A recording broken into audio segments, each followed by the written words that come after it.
Yours, Ozias Midwinter. P.S. I open the envelope again to add one more word. If you have heard or seen anything since your return to Somersetshire of the woman in the black dress and the red shawl, I hope you will not forget, when you write, to let me know it. O.M. 2. From Mrs. Oldershaw to Miss Gwilt. Ladies' Toilet Repository, Diana Street, Pimlico. Wednesday.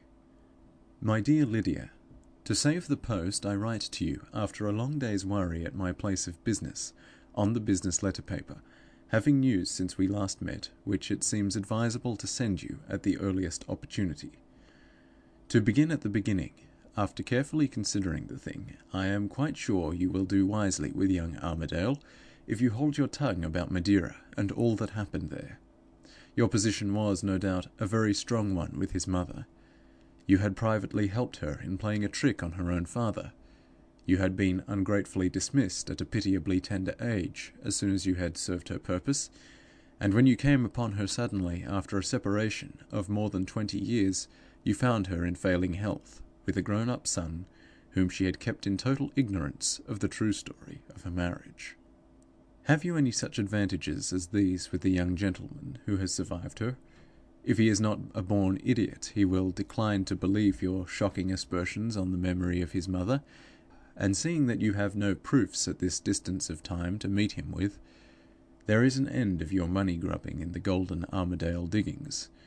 Mind, I don't dispute that the old lady's heavy debt of obligation, that what you did for her in Madeira is not paid yet, and that the son is the next person to settle with you, now the mother has slipped through your fingers.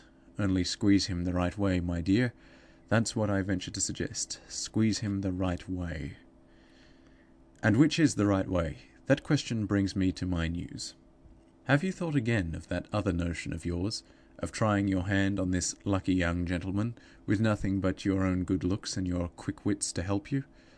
The idea hung on my mind so strangely after you were gone that it ended in my sending a little note to my lawyer to have the will under which young Armadale has got his fortune examined at Doctors' Commons.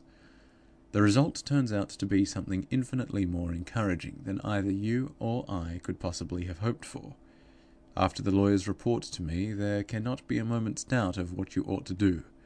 In 2 words, Lydia, take the bull by the horns and marry him. I am quite serious. He is much better worth this venture than you suppose. Only persuade him to make you Mrs. Armadale, and you may set all after-discoveries at flat defiance. As long as he lives, you can make your own terms with him, and if he dies, the will entitles you, in spite of anything he can say or do, with children or without them, to an income chargeable on his estate of 1,200 a year for life. There is no doubt about this. The lawyer himself has looked at the will. Of course, Mr. Blanchard had his son and his son's widow in his eye when he made the provision, but as it is not limited to any one heir by name, and not revoked anywhere, it now holds as good with young Armadale as it would have held under other circumstances with Mr. Blanchard's son. What a chance for you, after all the miseries and the dangers you have gone through, to be mistress of Thorpe Ambrose if he lives, to have an income for life if he dies. Hook him, my poor dear. Hook him at any sacrifice. I dare say you will make the same objection when you read this which you made when we were talking about it the other day. I mean, the objection of your age. Now, my good creature, just listen to me. The question is, not whether you were 35 last birthday.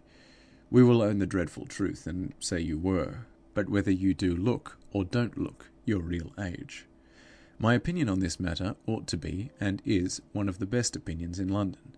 I have had 20 years' experience among our charming sex, in making up battered old faces and worn-out old figures to look like new, and I say positively you don't look a day over 30, if as much. If you will follow my advice about dressing, and use 1 or 2 of my applications privately, I guarantee to put you back 3 years more.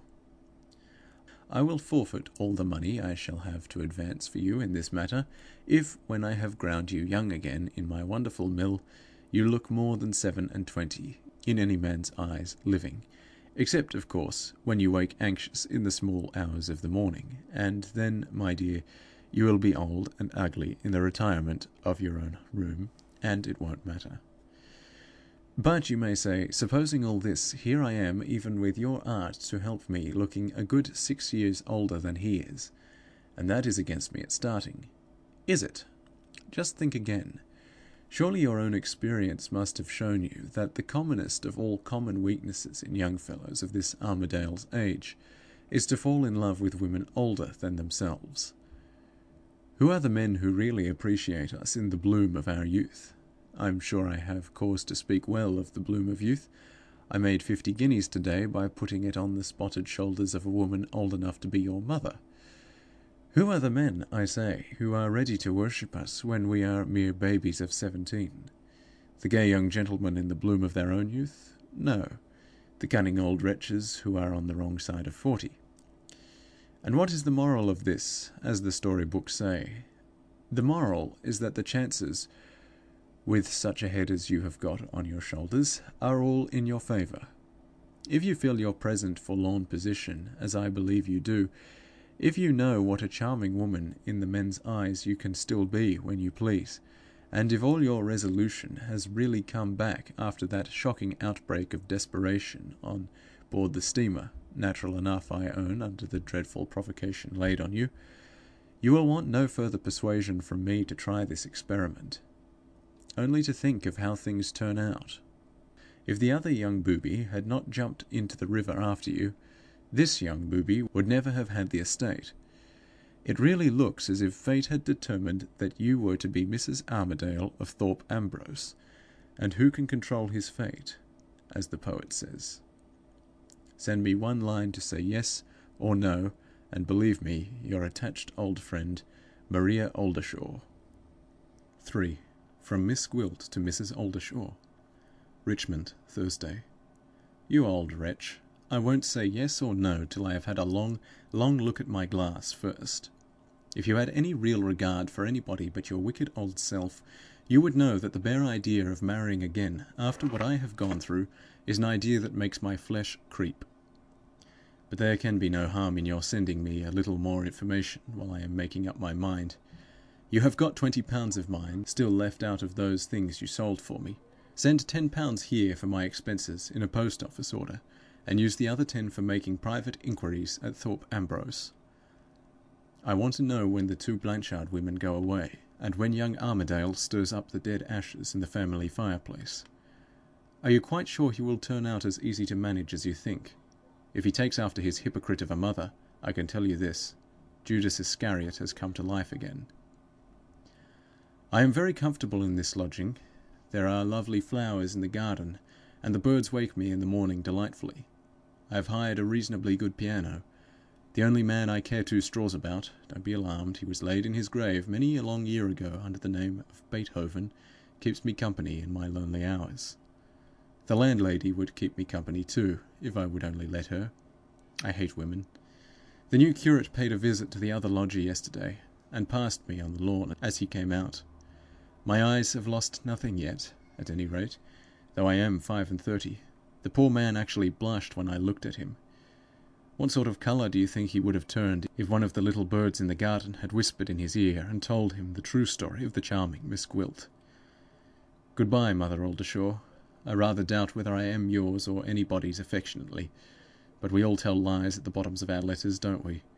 If you are my attached old friend, I must, of course, be yours affectionately, Lydia Gwilt. P.S. Keep your odious powders and paints and washes for the spotted shoulders of your customers. Not one of them shall touch my skin, I promise you. If you really want to be useful, try and find out some quieting draught to keep me from grinding my teeth in my sleep. I shall break them one of these nights, and then what will become of my beauty, I wonder. 4. From Mrs. Oldershaw to Miss Gwilt. Ladies' Toilet Repository, Tuesday. My dear Lydia, it is 1,000 pities your letter was not addressed to Mr. Armadale. Your graceful audacity would have charmed him. It doesn't affect me. I am so well used to audacity in my way of life, you know.